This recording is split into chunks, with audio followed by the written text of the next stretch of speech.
L'hiver peut être magnifique, mais parfois il devient un piège. Quand la neige isole, que le froid bloque toute fuite et que l'erreur n'est plus permise, certaines histoires basculent dans l'impensable. Pas des légendes, pas des films, des faits réels, vécus par des gens ordinaires, pris au mauvais endroit, au mauvais moment. Aujourd'hui, on te raconte les histoires vraies les plus glaçantes qui se sont déroulées en plein hiver. Des récits où le froid n'est pas un décor, mais l'ennemi principal. Numéro 10. Le mystère du col de Dyatlov. Russie, 1959. En février 1959, 9 randonneurs expérimentés partent traverser une région isolée de l'Oural, en pleine Sibérie. Tous sont jeunes, entraînés, bien équipés. Aucun ne reviendra.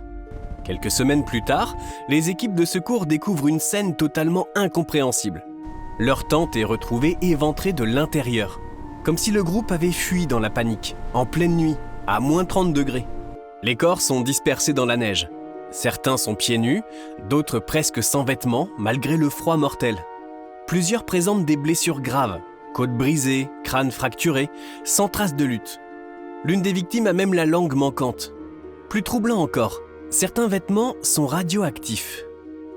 L'enquête officielle conclut à une force naturelle inconnue. Depuis, les hypothèses se multiplient. Avalanche, expérience militaire secrète, infrason, phénomène naturel extrême, sans qu'aucune n'explique tout.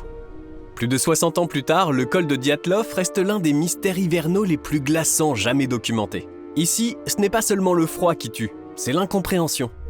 Numéro 9. La tempête de neige de Buffalo, États-Unis, 1977. En janvier 1977, la ville de Buffalo bascule dans un cauchemar blanc. En quelques heures, une tempête d'une violence exceptionnelle s'abat sur la région. Le vent hurle à plus de 100 km/h, la neige tombe sans interruption et la visibilité chute à zéro.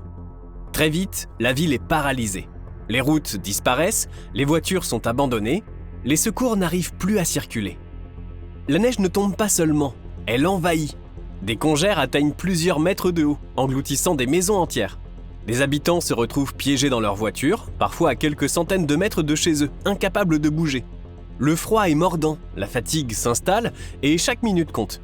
Au total, 29 personnes meurent directement ou indirectement à cause de la tempête.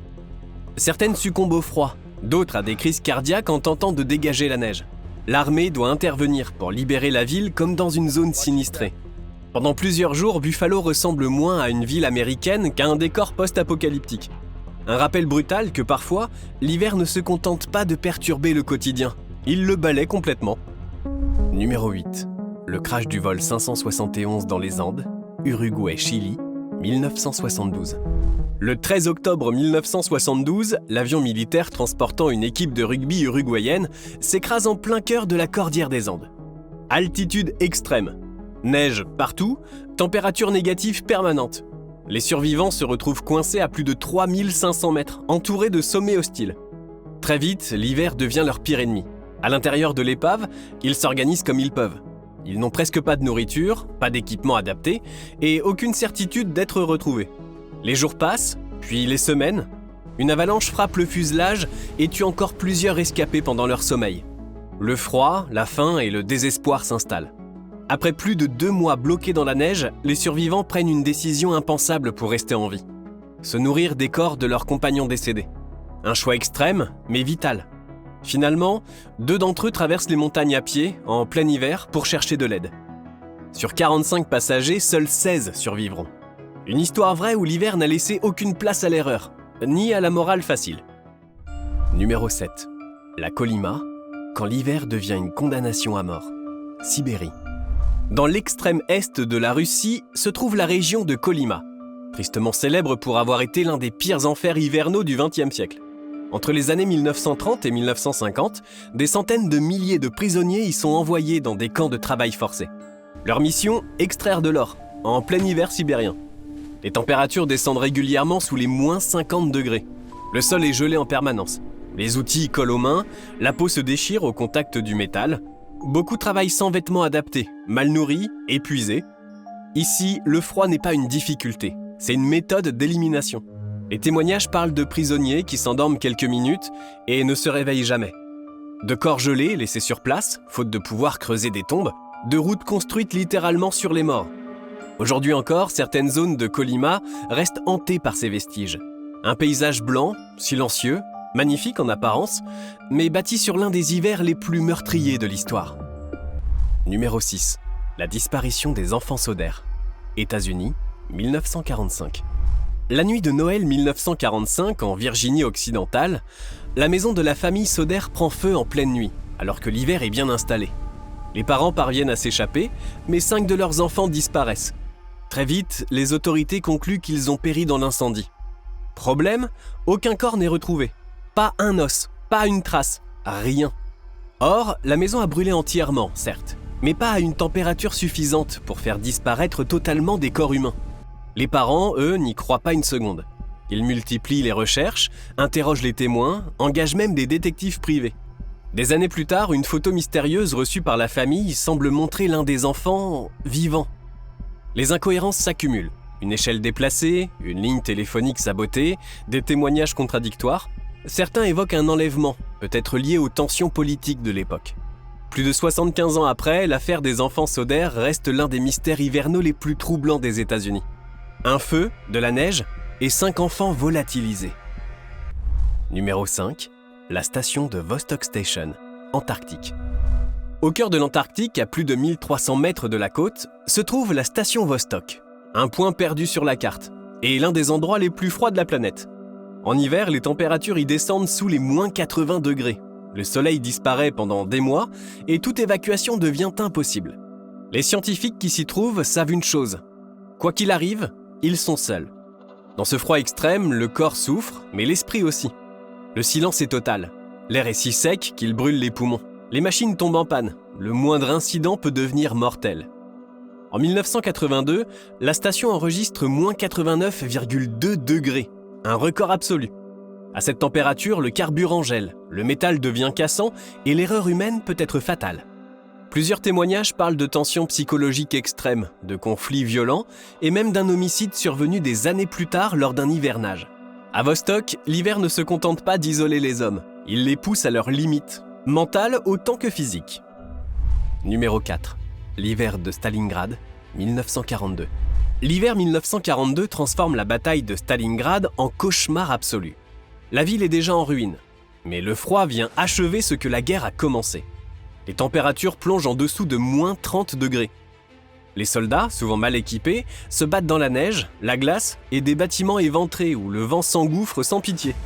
Les armes gèlent, les moteurs refusent de démarrer, les blessés meurent parfois simplement de froid. Pris au piège, encerclés, affamés, des milliers d'hommes s'effondrent chaque jour. Certains s'endorment pour ne jamais se réveiller. D'autres tentent de se réchauffer en brûlant tout ce qu'ils trouvent, parfois au cœur même des ruines. Le froid devient un ennemi invisible, aussi mortel que les balles. Dans cet hiver-là, la neige n'est plus un décor. Elle recouvre les corps, étouffe les cris et ralentit toute fuite. Stalingrad n'est pas seulement l'une des batailles les plus sanglantes de l'histoire.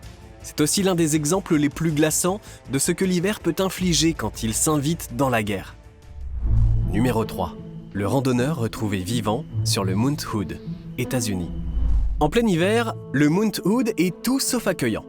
Tempête soudaine, visibilité nulle, température négative et relief traître. C'est pourtant là qu'un randonneur disparaît après s'être engagé seul sur un itinéraire devenu impraticable. Très vite, une violente tempête de neige s'abat sur la montagne. Les recherches sont lancées, puis suspendues. Trop dangereux, trop tard, pensent certains. Plusieurs jours passent, sans tente, sans feu, sans nourriture suffisante. Les chances de survie chutent presque à zéro. Et pourtant, contre toute attente, l'homme est retrouvé vivant. Gelé, déshydraté, à bout de force, mais conscient. Il a survécu en se protégeant du vent, en rationnant chaque geste et en s'accrochant à une règle simple, ne pas s'endormir. Les médecins parleront ensuite d'un cas limite où le corps a frôlé l'hypothermie fatale sans jamais basculer. Une frontière invisible, franchie par beaucoup, mais pas par lui. Sur le Mount Hood, l'hiver ne pardonne presque jamais. Cette fois-là, il a laissé passer une exception. Numéro 2. La tragédie de la Donner Party, Sierra Nevada, 1846-1847. À l'automne 1846, un groupe de colons américains décide de rejoindre la Californie en empruntant un raccourci censé leur faire gagner du temps. Mauvaise idée. Le convoi, composé de familles entières, se retrouve piégé dans la Sierra Nevada alors que l'hiver arrive plus tôt que prévu. Très vite, la neige bloque l'école, les chariots cessent d'avancer et le piège se referme. Les semaines passent, puis les mois, les réserves s'épuisent. Les animaux meurent, le froid est constant, la neige atteint plusieurs mètres et toute tentative de fuite se solde par un échec.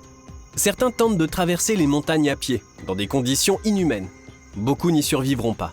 Face à la famine, les survivants prennent une décision taboue, se nourrir des morts pour rester en vie.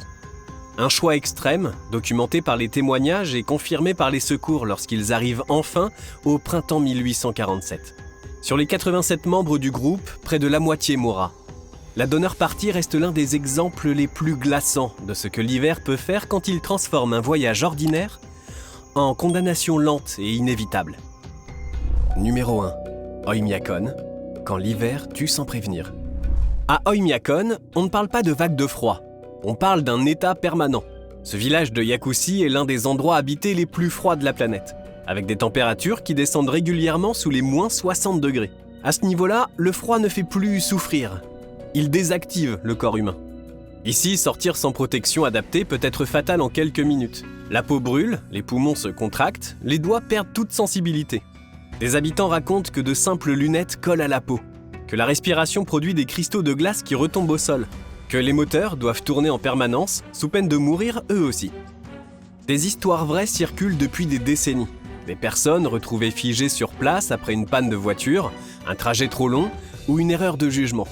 Pas de lutte, pas de cri, juste un arrêt brutal. À Oymyakon, l'hiver n'est pas une saison, c'est une menace constante.